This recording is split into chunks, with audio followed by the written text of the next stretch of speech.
नमस्कार, NockingNews.com में आपका स्वागत है। मैं हूं गिरिजेश वशिष्ठ। देश के समझदार मुसलमानों और इस देश के समझदार हिंदुओं, मुसलमानों का नाम मैंने पहले लिया क्योंकि मुसलमानों को अब ज़्यादा समझदारी दिखाने की ज़रूरत है।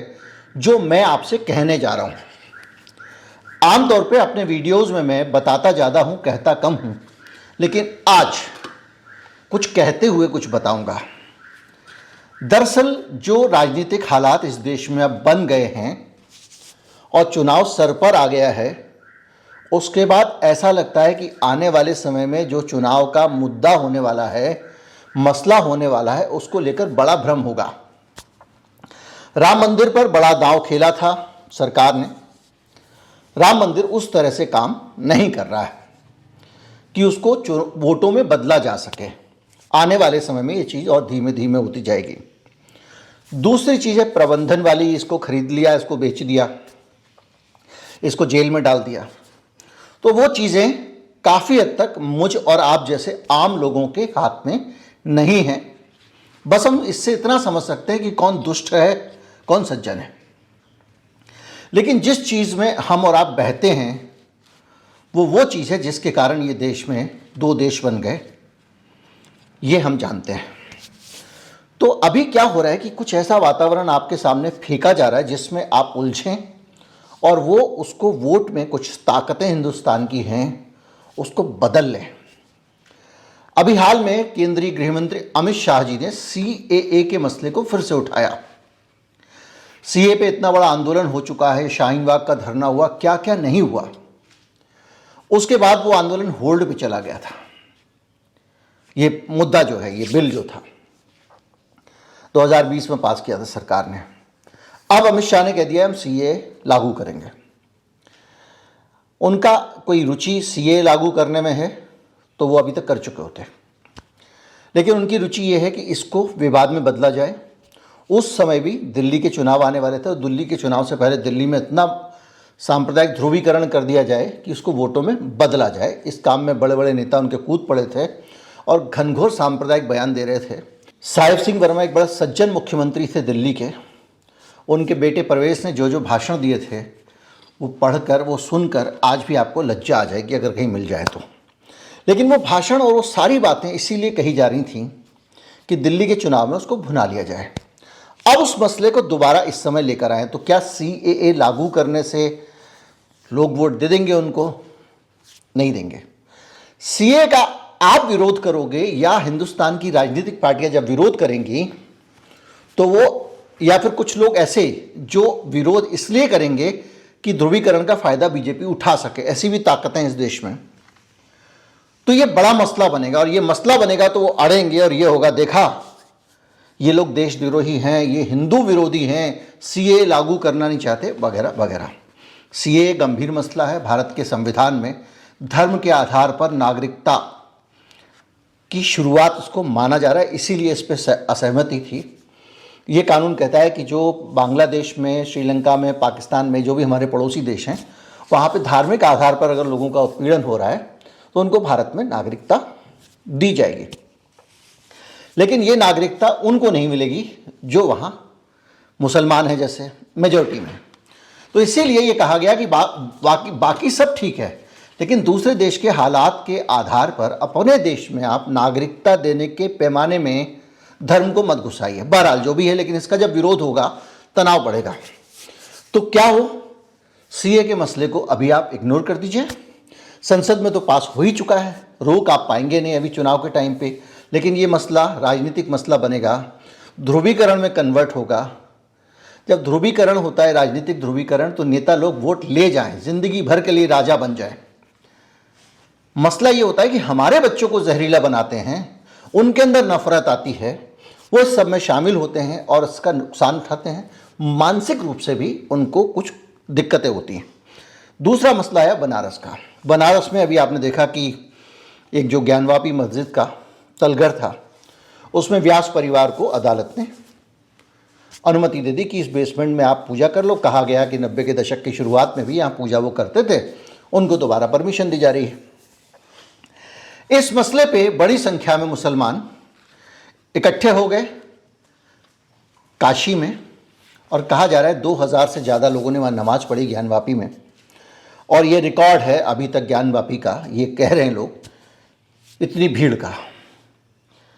तो ऐसे में अगर आप वहाँ जाते हैं और इसके बीच में अगर कोई भड़काऊ भाषण हो जाता है, याद कीजिए जामा मस्जिद पे शांतिपूर्ण प्रदर्शन हो गया था सीए को लेकर, लोग लौट रहे थे और दरियागंज में विवाद खड़ा कर दिया गया ताकि उस पर एक नया तनाव गढ़ा जा सके।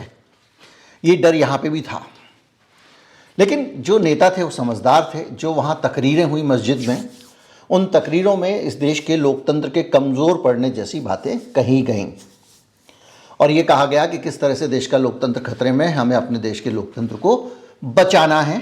तो ये मामला वहाँ वक्ताओं की समझदारी से सुलझ गया, लेकिन जब आप इकट्ठे होके जाते हैं तब भी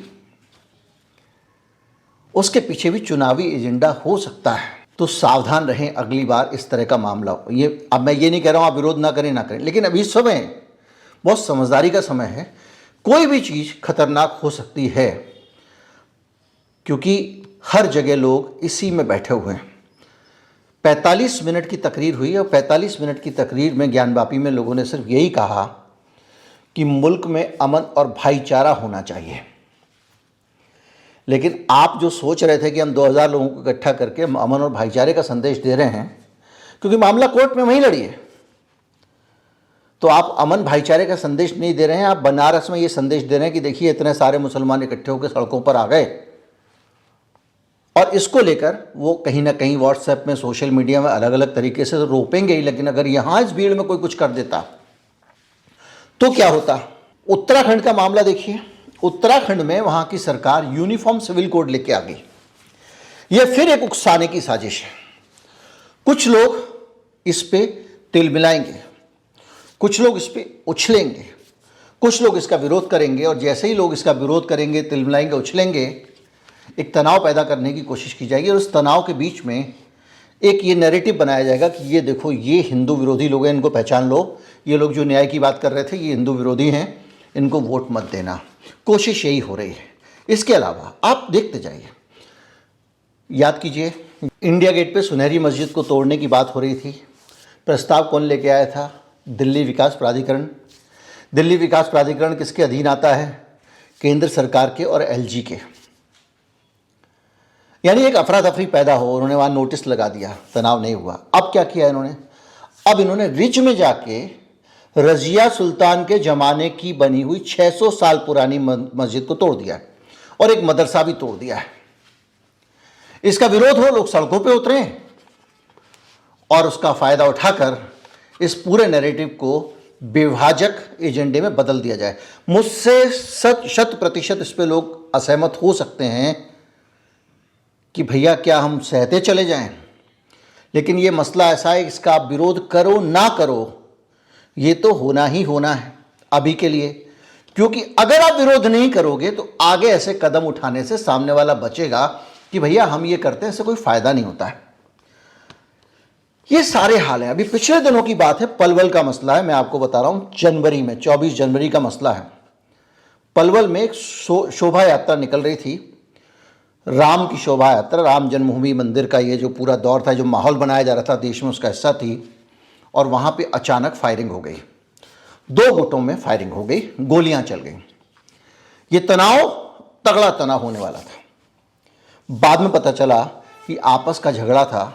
कोई अरविंद, सुनील और सुमित और पवन, 4 लोग इसमें गिरफ्तार हुए हैं, 14 की तलाश है। और ये सब लोग अपने वर्चस्व की लड़ाई में वहाँ तनाव पैदा करने पहुँच गए थे। फिर ये समझदार हिंदू भाइयों के लिए संदेश है, ऐसी मामलों में जल्दबाजी में कोई कमेंट ना करें, जल्दबाजी में, क्योंकि इस बीच में अफवाहें फैलाने की भी कोशिश की गई।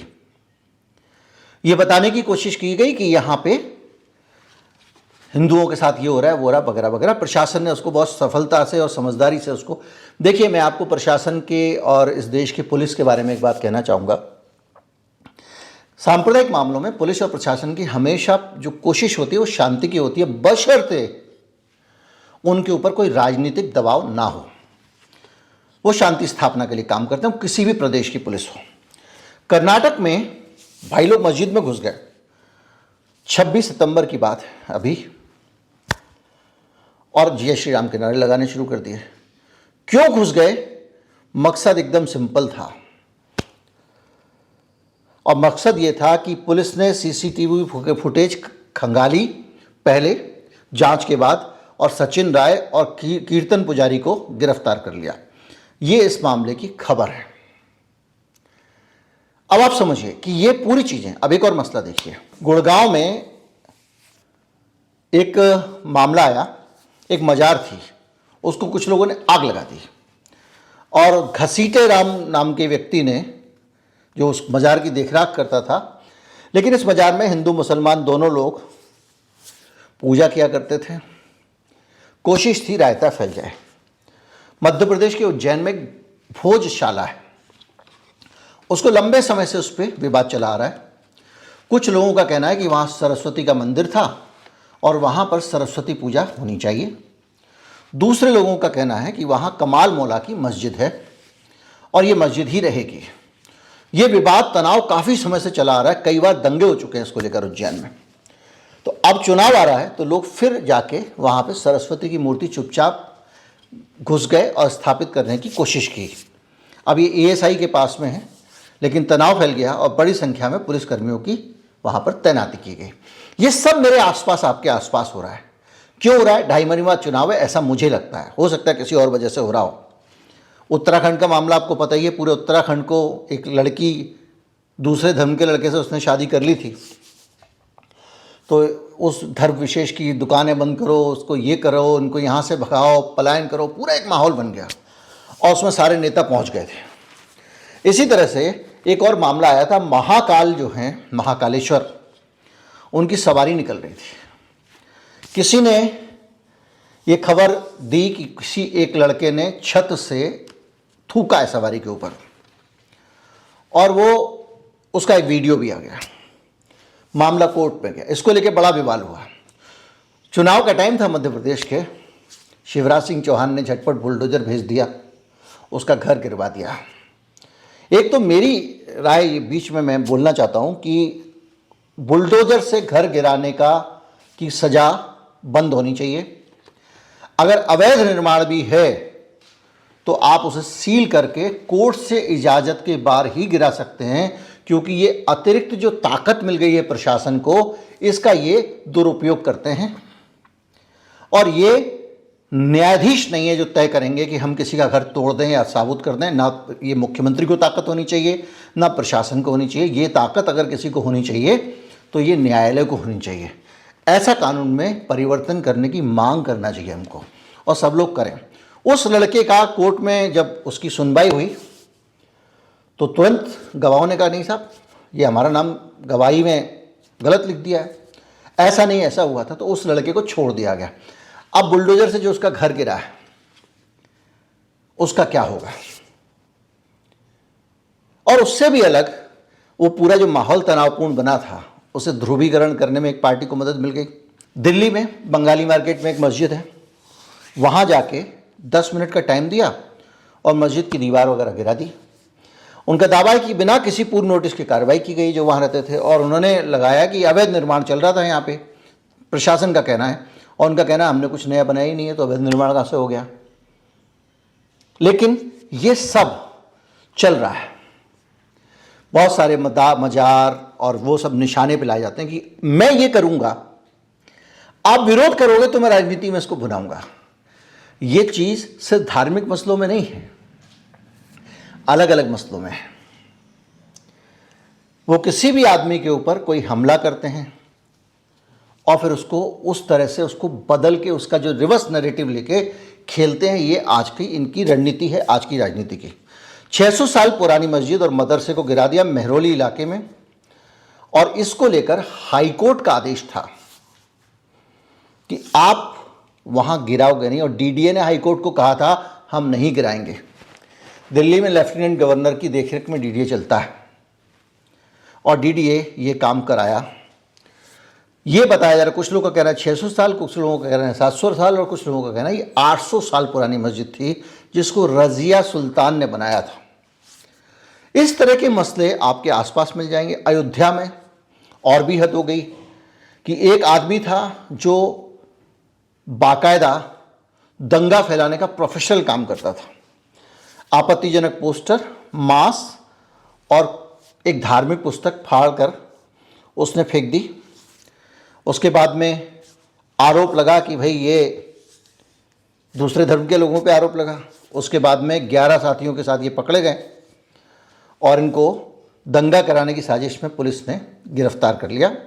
उत्तर प्रदेश की पुलिस ने 8 लोग गिरफ्तार हुए थे। जो खबर छपी है नवभारत टाइम्स में, पढ़ के बता रहा हूँ। महेश मिश्र बजरंग दल विश्व हिंदू परिषद आरएसएस कैंप से निकलकर अति हिंदू योद्धा संगठन का संचालक बना। वो स्वयं सेवक के तौर पर संघ के कार्यक्रमों में भी हिस्सा लेता रहा है। 2013 से 16 तक वीएचपी का और बजरंग दल का वो एक्टिविस्ट भी रहा और बजरंग दल का अयोध्या का संयोजक था। वो अखिल भारतीय विद्यार्थी परिषद का भी वो हिस्सा रहा है और उसे महानगर संयोजक इसीलिए बनाया गया था विश्व हिंदू परिषद का। ये सारी जानकारियां अखबारों में छपी हैं। साजिश क्या थी कि वहां पे दंगे करा दो। एक और मामला, एक मंदिर पे जाके एक समुदाय विशेष का झंडा लगा दिया। जाहिर बात है मुसलमानों का झंडा लगा दिया। अब लोग पकड़े गए हैं। मामला कहाँ का है? दुर्ग का है और उनके ऊपर लगाया गया है कि वो माहौल बिगाड़ना चाहते थे। सतनामी समाज का मंदिर था। रामनवमी पे पूरे देश में पिछले साल भी ये हुआ था। इस बार रामनवमी आने वाली है और ये वीडियो मैं इसीलिए बना रहा हूँ कि उस समय थोड़ा सावधान रहिए। अभी राम मंदिर के टाइम पे भी कई वीडियो आए थे कि कुछ लोग घुस गए किसी मंदिर के सामने, किसी मस्जिद के सामने, और वहाँ उन्होंने बवाल मचाया। अब वो बवाल मचाएंगे, आप कुछ भी रिएक्ट करोगे तो आप पत्थरबाज, ये सब बातें होंगी, क्योंकि उनको मुसलमानों से नफरत नहीं है, माफ़ कीजिएगा, और ना मुसलमान जो हैं गैर समझदार उनको हिंदुओं से नफरत है। ये समस्या दूसरी है, ये राजनीतिक समस्या है। ये माहौल बनाने की कोशिश होती है, पॉलिटिकल माहौल बनाने की। तो इसलिए मैं आपसे कह रहा हूँ कि आप दूसरी कौम से मोहब्बत करो। जितनी ज़्यादा मोहब्बत करोगे ये लोग आइसोलेट हो जाएंगे और घर बैठ जाएंगे और इनको भी ये समझ में आ जाएगा कि यार ये फार्मूला चलता नहीं है, इसलिए कोई और काम करते हैं हम। राजनीति का ये फार्मूला फेल हो गया और ये मोहब्बत से ही फेल होगा। उसकी काट सिर्फ मोहब्बत। अब आप देखिए, ये खाना मुरादाबाद का मामला है। 31 जनवरी ये अभी बीती है, 1 महीना पहले मुरादाबाद में गौकशी की घटनाएं हो रही हैं बहुत सारे। बाद में पता चला कि जब पुलिस ने छानबीन की तो बजरंग दल के नेता ये काम कर रहे थे।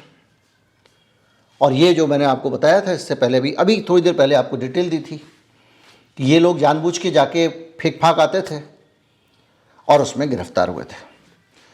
अगर आप देखेंगे तो एक पैटर्न दिख रहा है। ये पैटर्न आज का नहीं है, बहुत पुराना पैटर्न है। अपने पिताजी से, अपने चाचा जी से और रिश्तेदारों से जो पुराने हैं उनको पूछिएगा कि ये जो फार्मूले हैं ये बहुत पुराने हैं। एक पुस्तक है भीष्म साहनी की, तमस, उस पर एक सीरियल भी बना था। उसमें इस पूरे मोडस ऑपरेंडी को बताया गया है। भारत में इन तरीकों को सालों से अपनाया जाता रहा है। समय के साथ उम्मीद की जाती थी कि हम सब लोग थोड़ा सा सभ्य हो गए हैं, समझदार हो गए हैं, तो इस चक्कर में नहीं फंसेंगे।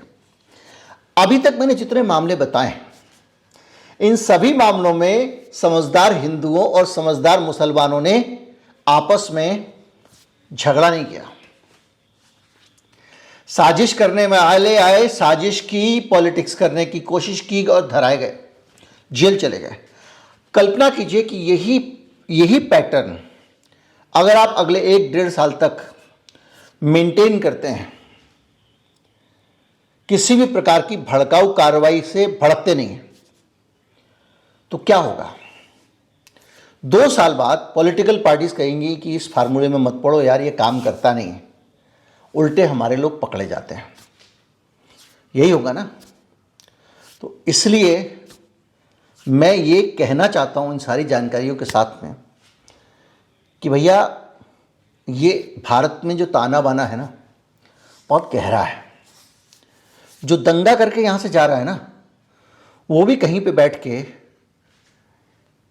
कोई एक काम दूसरे धर्म के आदमी के साथ बहुत प्यार से भी कर रहा है, ये उसकी परस्पर निर्भरता है। एक सज्जन बहुत ज़्यादा बहस कर रहे थे, जो भड़काऊ टाइप की। बाद में पता चला कि वो उनकी अपनी फैक्ट्री में बड़ी संख्या में दूसरे धर्म के कर्मचारी काम करते हैं और वो उनके सामने ऐसी बात नहीं करते हैं। इस तरह के लोग आपको असंख्य मिल जाएंगे। सबकी निर्भरता है। ऐसा कोई त्यौहार मैं आपको कहूँगा किसी भी धर्म का नहीं बनता है जिसमें दूसरे धर्म वाले की कोई भूमिका ना हो। किसी के शादी ब्याह नहीं होते हैं अगर दूसरे धर्म वाले की कोई भूमिका ना हो। मुंडन कंछेदन नहीं होते हैं अगर किसी दूसरे धर्म वाले की भूमिका ना हो। आपके घर में आने वाला एक एक सामान कहीं ना कहीं किसी दूसरे धर्म वाले के योगदान से आप तक पहुंच रहा है। मैंने एक बहुत साल पहले एक ब्लॉग लिखा था। दिवाली के टाइम पे हमारे एक नसीम भाई हैं, उनकी दुकान के बारे में था। वो नसीम भाई की दुकान के बगैर हम में से किसी की भी दिवाली उस इलाके में रहने वालों की नहीं मनती थी। नसीम भाई की किराने की दुकान थी और नसीम भाई सही रेट में सामान बेचते हैं। तो दिवाली पे जब बाज़ार में माहौल बढ़ता है और दिवाली पे खील बतासे दिए विए महंगे बिकते हैं,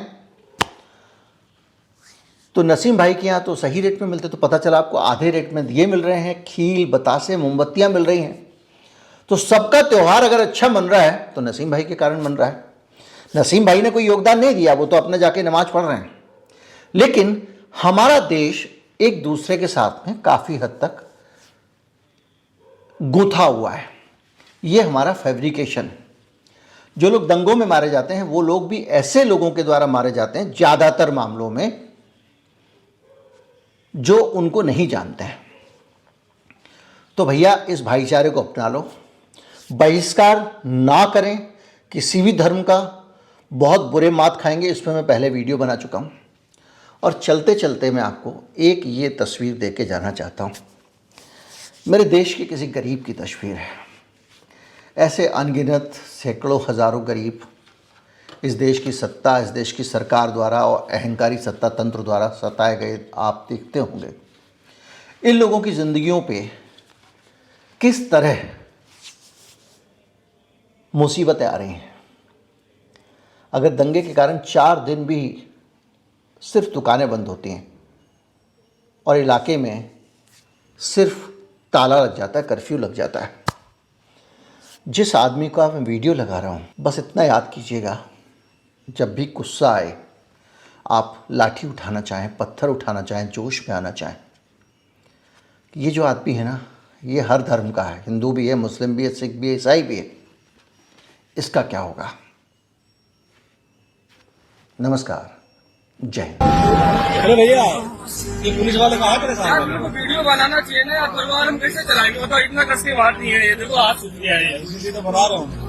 क्या दिक्कत है? हमने देखा सर, हम फेरी मार के बेचते हैं यहाँ पे। ऐसा ही हमारा जगह नहीं, जहाँ पाते वहीं लगाते हैं। सामने हमारा मकान नहीं है, यहीं पे रहते किराए पे। अच्छा अच्छा। बच्चे पढ़ते हैं, इसी धंधे से हमारा 5-6 परिवार चलता है। सीधे आके मारना चालू कर दिए हमें। गलत बात है। पर हम कहाँ जाएंगे? चोरी करें घाट पे, सबका कपड़ा चोरी करे, मोबाइल चोरी करे, महीने से कमा रहे। इसमें कितना हो कमा लेंगे? फेरी मार के घूम रहे हैं यहाँ पे। मतलब बाबा का सरकार ने डायरेक्ट मारना चालू कर देंगे।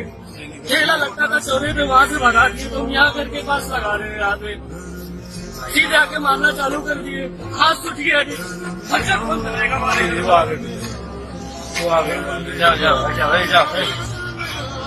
ठीक है, चलो कोई बात नहीं। वीडियो आपको वायरल कर दीजिए।